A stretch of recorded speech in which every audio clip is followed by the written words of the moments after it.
মাই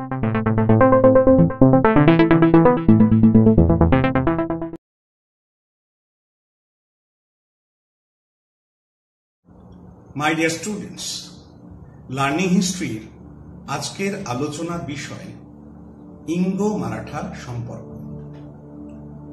ভারতে ব্রিটিশ সাম্রাজ্য স্থাপনের পথে ইংরেজদের অন্যতম প্রবল বিরোধী শক্তি ছিল মারাঠারা। ভারতে ব্রিটিশ সাম্রাজ্য স্থাপনে যে সমস্ত আঞ্চলিক রাজশক্তি প্রবল বিরোধিতার নীতি গ্রহণ করেছিল তাদের মধ্যে মারাঠারা ছিল অন্যতম। 1775 খ্রিস্টাব্দ থেকে 1818 খ্রিস্টাব্দের মধ্যে ইংরেজ ও মারাঠাদের মধ্যে মোট 3টি যুদ্ধ সংঘটিত হয়। শেষ পর্যন্ত ইংরেজরা মারাঠাদের পরাজিত করে। ফলে ভারতবর্ষে ব্রিটিশ সাম্রাজ্য তার চূড়ান্ত পরিণতি লাভ করে। মূলত অষ্টাদশ শতকের শেষ দিকে মারাঠাদের সঙ্গে ইংরেজদের সম্পর্ক তিক্ততার পর্যায়ে উপনীত হয়। মূলত যতদিন পর্যন্ত পেশোয়া পদে প্রথম মাধবরাও ক্ষমতাসীন ছিলেন ততদিন পর্যন্ত ইংরেজ ইস্ট ইন্ডিয়া কোম্পানি মারাঠা রাজনীতিতে অনুপ্রবেশ করার সুযোগ পায়নি। কিন্তু 1772 খ্রিস্টাব্দে পেশোয়া প্রথম মাধবরাওয়ের অকাল মৃত্যুর পর মারাঠা রাজনীতিতে যে আভ্যন্তরীণ কলহের সূত্রপাত হয় তারই সূত্র ধরে মারাঠাদের সঙ্গে ইংরেজদের সম্পর্কের রসায়ন শুরু হয়। সেক্ষেত্রে আমরা দেখব যে পেশোয়া প্রথম মাধবরাওয়ের মৃত্যুর পর তার অনভিজ্ঞ তরুণ ভ্রাতা নারায়ণ রাও পেশোয়া পদে বসেন। কিন্তু মাধবরাওয়ের পিতৃব্য তথা কাকা রঘুনাথ রাও এবং তার স্ত্রী আনন্দীবাইয়ের চক্রান্তে খুব অল্প দিনের মধ্যে নারায়ণ রাও নিহত হন। এরপর রঘুনাথ রাও নিজেকে পেশোয়া পদে দাবি করেন। যদিও পেশোয়ার দরবারের যে সমস্ত প্রভাবশালী সদস্য ছিলেন তারা রঘুনাথ রাওকে পেশোয়া পদে মেনে নিতে রাজি ছিলেন না। ফলে পেশোয়ার দরবারের প্রভাবশালী সদস্যরা মারাঠা নেতা নানা ফড়নবিশের নেতৃত্বে তারা একটি পরিষদ গঠন করে, যেটাকে 12 ভাই পরিষদ বলা হয়। এই 12 ভাই পরিষদ তারা রঘুনাথ রাওয়ের বদলে নিহত পেশোয়া নারায়ণ রাওয়ের শিশুপুত্র মাধবরাও নারায়ণ রাওকে পরবর্তী পেশোয়া পদে তারা মেনে নেন এবং তা ঘোষণা করে। শেষ পর্যন্ত রঘুনাথ রাও তার পেশোয়া পদ সুরক্ষিত করার জন্য ইংরেজ ইস্ট ইন্ডিয়া কোম্পানি শরণাপন্ন হয়। এই প্রেক্ষিতে মারাঠা রাজনীতিতে নাক গলানোর সুযোগ পায় ইংরেজরা। ফলে ইংরেজ ইস্ট ইন্ডিয়া কোম্পানির বোম্বাই কর্তৃপক্ষ পেশোয়া রঘুনাথ রাওয়ের সঙ্গে সুরাটের সন্ধি স্বাক্ষর করে। এই সুরাটের সন্ধি মোতাবেক ইংরেজ ইস্ট ইন্ডিয়া কোম্পানি রঘুনাথ রাওয়ের পেশোয়া পদকে স্বীকৃতি জানায়। বিনিময়ে রঘুনাথ রাওয়ের কাছ থেকে সলসেট, বেসিন এবং গুজরাটের কিছু অংশ লাভের প্রতিশ্রুতি লাভ করেন। সেই সঙ্গে রঘুনাথ রাওয়ের রক্ষাকল্পে ইংরেজদের যে সেনাবাহিনী নিযুক্ত হবেন তাদের ব্যয় বাবদ 12 লক্ষ টাকা রঘুনাথ রাওয়ের কাছ থেকে লাভ করার প্রতিশ্রুতি লাভ করেন। অর্থাৎ বোম্বাই কর্তৃপক্ষের সঙ্গে রঘুনাথ রাওয়ের এই যে সুরাটের সন্ধি স্বাক্ষরিত হলো, এই সন্ধিকে কেন্দ্র করেই ইংরেজ ইস্ট ইন্ডিয়া কোম্পানির বোম্বাই কর্তৃপক্ষ এবং কলকাতা কর্তৃপক্ষের মধ্যে তুমুল বিতর্ক এবং বিরোধের সূত্রপাত হয়। সুরাটের সন্ধিকে বড়লাট লর্ড ওয়ারেন হেস্টিংস সম্মতি দিলেও কলকাতা কাউন্সিলের অধিকাংশ সদস্য সুরাট চুক্তিকে বেআইনি, অনৈতিক এবং বিপজ্জনক বলে ঘোষণা করেন এবং এই চুক্তি ভঙ্গ করে প্রকৃতপক্ষে পেশোয়ার দরবারের যে প্রভাবশালী সদস্য ছিল তাদের সঙ্গে বিষয়টি নিয়ে আলাপ আলোচনার এবং তাদের সঙ্গে চুক্তি করার পক্ষপাতী ছিলেন। শেষ পর্যন্ত কলকাতা কাউন্সিলের সিদ্ধান্ত অনুসারে আপটনকে পাঠানো হয় পুনার পেশোয়া দরবারের সঙ্গে আলাপ আলোচনার জন্য। সেক্ষেত্রে 1776 খ্রিস্টাব্দে পেশোয়ার দরবারের সঙ্গে ইংরেজ ইস্ট ইন্ডিয়া কোম্পানির কলকাতা কর্তৃপক্ষের উদ্যোগে পুরন্দরের সন্ধি স্বাক্ষরিত হয়। এই সন্ধি মোতাবেক শিশুপুত্র মাধবরাও নারায়ণকে পেশোয়া পদে মেনে নেয় ইংরেজ কোম্পানি কলকাতা কর্তৃপক্ষ। সেই সঙ্গে সলসেট এবং থানা জায়গা দুটি লাভ করার প্রতিশ্রুতি পায়। কিন্তু এই কোম্পানির দুই হেডকোয়ার্টারের মধ্যে মতবিরোধ, অর্থাৎ কলকাতা কাউন্সিল এবং বোম্বাই কাউন্সিলের মতবিরোধের সূত্র ধরে কোম্পানির ডিরেক্টর সভা শেষ পর্যন্ত বোম্বাই কর্তৃপক্ষের সুরাট চুক্তিকেই মান্যতা দেয়, অর্থাৎ পুরন্দরের সন্ধি নাকচ হয়ে যায়। ফলে মারাঠা সর্দার নানা ফড়নবিশ অত্যন্ত ক্ষিপ্ত হয়ে ওঠেন। আনুষ্ঠানিকভাবে প্রথম ইঙ্গো মারাঠা যুদ্ধের সূচনা হয়। সেক্ষেত্রে আমরা দেখব যে রঘুনাথ রাও এবং ইংরেজদের মিলিত শক্তি পুনা অভিমুখে রওনা দিলে, সসৈন্যে রওনা দিলে মারাঠা সর্দারেরা তারা নানা ফড়নবিশের নেতৃত্বে, এবং এই দলের নেতা ছিলেন মহাদজি সিন্ধিয়া, তিনি সেনাবাহিনী পরিচালনার দায়িত্বে ছিলেন, তার নেতৃত্বে মারাঠা শক্তি পোড়ামাটি নীতি অনুসরণ করে। শেষ পর্যন্ত আমরা দেখব যে তেলেগাঁওয়ের যুদ্ধে ইংরেজ এবং রঘুনাথ রাও মারাঠাদের কাছে পরাজিত হচ্ছে। শেষমেশ তাদের সঙ্গে দেওগাঁওয়ের সন্ধি স্বাক্ষরিত হচ্ছে। অন্যদিকে যদিও কলকাতা কাউন্সিলের যিনি প্রধান ছিলেন তথা লর্ড ওয়ারেন হেস্টিংস দেওগাঁওয়ের সন্ধিতে তিনি অত্যন্ত ক্ষিপ্ত হন এবং এটিকে কোম্পানির পক্ষে অপমানজনক বলে মনে করেন।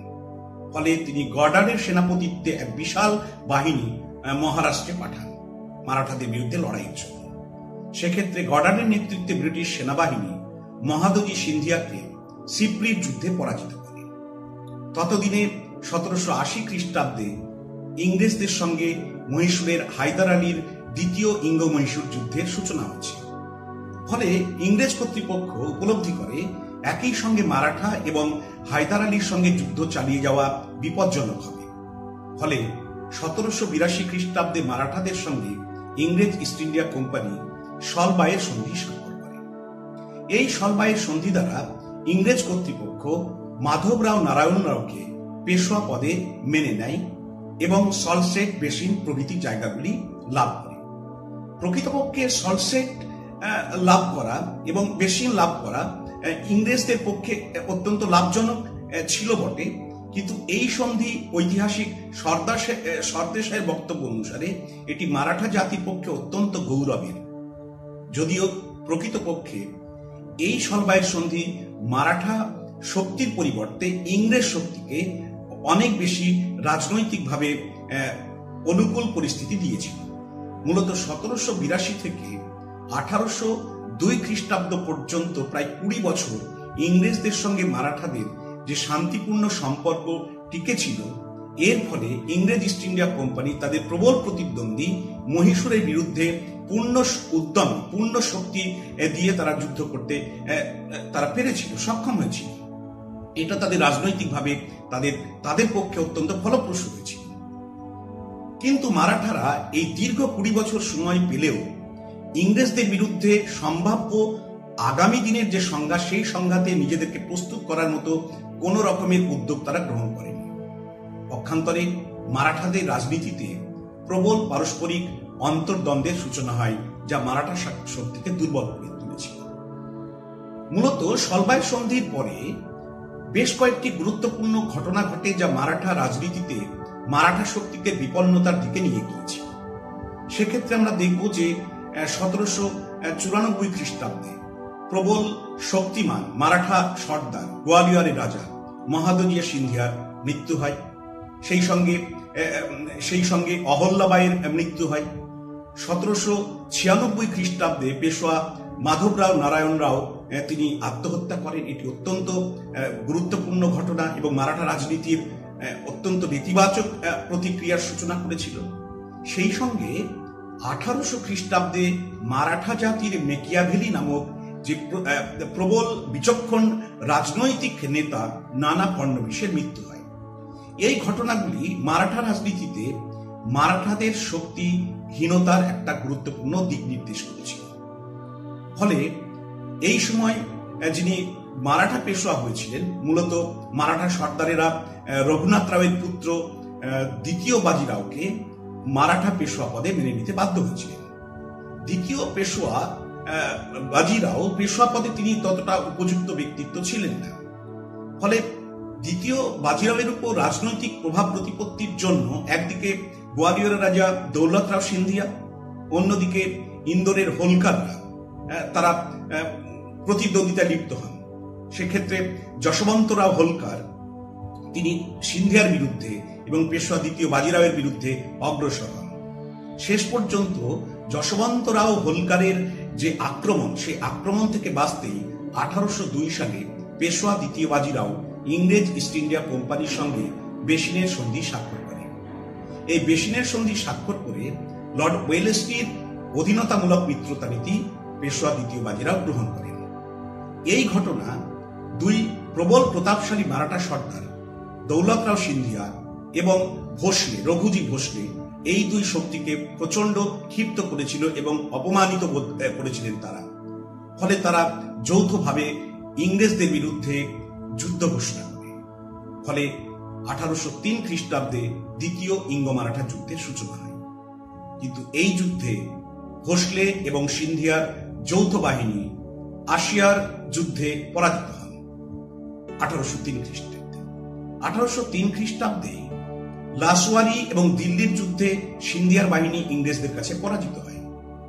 শেষ পর্যন্ত 1803 খ্রিস্টাব্দে দেওগাঁয়ের সন্ধি দ্বারা রঘুজি ভোসলে অধীনতামূলক মিত্রতা নীতি গ্রহণ করেন এবং একই বছরে অপর পরাজিত গোয়ালিয়রের রাজা দৌলত রাও সিন্ধিয়া তিনি সুরাজ অর্জুনগাঁওয়ের সন্ধি দ্বারা অধীনতামূলক মিত্রতা নীতি গ্রহণ করেন। এরপর হোলকারের সঙ্গে ইংরেজ ইস্ট ইন্ডিয়া কোম্পানির যুদ্ধ শুরু হয়। কিন্তু এই যুদ্ধ চলাকালীন দেখব যে ইংরেজ কোম্পানির ডিরেক্টর সভা দ্বিতীয় ওয়েলেসলির যে সাম্রাজ্যবাদী নীতি, সেই সাম্রাজ্যবাদী নীতিকে তারা সরে আসে এবং তাকে স্বদেশে প্রত্যাবর্তনের আদেশ দেন। শেষ পর্যন্ত অস্থায়ী বড়লাট জর্জ বার্লো রাজনৈতিকভাবে তিনি দেশীয় রাজ্যগুলির সঙ্গে সম্পর্ক স্থাপনে নিরপেক্ষতা নীতি গ্রহণ করেন। ফলে এই সময় থেকে আমরা দেখব যে 1815 খ্রিস্টাব্দ পর্যন্ত মারাঠাদের সঙ্গে ইংরেজদের শান্তিপূর্ণ সম্পর্ক বজায় ছিল। কিন্তু এর পরেই মারাঠা রাজনীতিতে বিশেষ করে পেশোয়া দ্বিতীয় বাজিরাওয়ের সঙ্গে গাইকোয়াড়দের সম্পর্ক তিক্ত হয়ে ওঠে। অন্যদিকে রঘুজি ভোসলের মৃত্যুর পর নাগপুরের সিংহাসনকে কেন্দ্র করে তার পুত্র পার্শ্বজি ভোসলে এবং তার জ্ঞাতি ভাই আপ্পা সাহেবের যে তীব্র মতবিরোধ, সেই ঘটনাকে কেন্দ্র করে ইংরেজদের সঙ্গে ইস্ট ইন্ডিয়া পেশোয়ার সম্পর্ক এবং মারাঠাদের সম্পর্ক আবারও তিক্ত হয়ে ওঠে। এই প্রেক্ষিতে আমরা দেখব যে গাইকোয়াড়ের মন্ত্রী গঙ্গাধর শাস্ত্রী তিনি আহমেদাবাদকে কেন্দ্র করে গাইকোয়াড় এবং পেশোয়ার যে বিরোধ, সেই বিরোধের মধ্যস্থতার জন্য তিনি পুনাতে এসেছিলেন। কিন্তু এই সময় পেশোয়ার মন্ত্রী ত্রিব্যকজির চক্রান্তে গঙ্গাধর শাস্ত্রী নিহত হন। ফলে গাইকোয়াড়ের সঙ্গে পেশোয়ার সম্পর্ক চরম তিক্ত হয়ে ওঠে এবং গাইকোয়াড়ের মিত্র হিসাবে ইংরেজ ইস্ট ইন্ডিয়া কোম্পানি পেশোয়ার উপরে চাপ বৃদ্ধি করেন। 1817 খ্রিস্টাব্দে পেশোয়া দ্বিতীয় বাজিরাওকে ইংরেজ East India Company resident Elphinstone Poona চুক্তি স্বাক্ষরে বাধ্য করে। অন্যদিকে ভোসলেকে নাগপুরের সন্ধি স্বাক্ষরে বাধ্য করে। ফলে পেশোয়া বাজিরাও এবং ভোসলে ইংরেজদের বিরুদ্ধে ক্ষিপ্ত হয়ে ওঠেন। শেষ পর্যন্ত পেশোয়া বাজিরাওয়ের উদ্যোগে মারাঠা বিভিন্ন সর্দারদের মধ্যে ঐক্যবদ্ধ রূপ এই সময় পরিগ্রহ করে এবং ইংরেজদের বিরুদ্ধে তারা ঐক্যবদ্ধ সংগ্রামে অবতীর্ণ হয়। ফলে 1817 খ্রিস্টাব্দে তৃতীয় ইঙ্গ মারাঠা যুদ্ধ শুরু হয়। এই যুদ্ধে হোলকার, ভোসলে বিভিন্ন মারাঠা শক্তি ঐক্যবদ্ধভাবে ইংরেজদের বিরুদ্ধে যুদ্ধে অবতীর্ণ হয়েছিল। কিন্তু এই ঐক্যবদ্ধ শক্তির বিরুদ্ধে সীতাবদলির যুদ্ধে 1817 খ্রিস্টাব্দে ইংরেজ বাহিনী জয়লাভ করেন। শেষ পর্যন্ত 1818 খ্রিস্টাব্দে কোরেগাঁওয়ের যুদ্ধে পেশোয়া দ্বিতীয় বাজিরাও ইংরেজ শক্তির কাছে চূড়ান্তভাবে পরাজিত হন। পেশোয়া পরাজিত হওয়ার সঙ্গে সঙ্গে মারাঠা শক্তি শোচনীয়ভাবে চূড়ান্তভাবে পরাজিত হন। মারাঠা রাজ্য ব্রিটিশ সাম্রাজ্যভুক্ত হয়।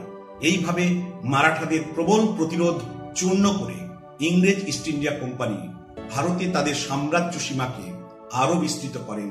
প্রকৃতপক্ষে এই সময় থেকে ইংরেজ ইস্ট ইন্ডিয়া কোম্পানির নির্মিত যে সাম্রাজ্য, সেই সাম্রাজ্যের চরম বিস্তৃতি ঘটে এবং সার্বভৌমত্ব প্রকৃতপক্ষে ব্রিটিশ সাম্রাজ্যের প্রতিষ্ঠা হয়। সুতরাং মারাঠাদের বিরুদ্ধে ইংরেজ ইস্ট ইন্ডিয়া কোম্পানির সাফল্য ভারতবর্ষে ব্রিটিশ সাম্রাজ্য বিস্তারের ইতিহাসে অত্যন্ত গুরুত্বপূর্ণ ঘটনা। প্রকৃতপক্ষে মারাঠা রাজনীতিতে যে সমস্ত অন্তর্দ্বন্দ্ব, মারাঠা সর্দারদের মধ্যে অন্তর্কলহ, সুযোগ্যের নেতৃত্বের অভাব, অর্থনৈতিক দুর্বলতা এবং ইংরেজদের কূট কৌশল এবং তাদের সামরিক শ্রেষ্ঠত্ব, এই সমস্ত কারণের ফলে মারাঠারা শেষ পর্যন্ত পরাজিত হয়, ইংরেজদের সাফল্য অর্জিত হয়। আমরা পরের দিন মারাঠা সাম্রাজ্যের এই যে পতন ঘটল বা মারাঠারা কেন ইংরেজদের কাছে পরাজিত হলো তার কারণগুলি নিয়ে আমরা আলোচনা করব।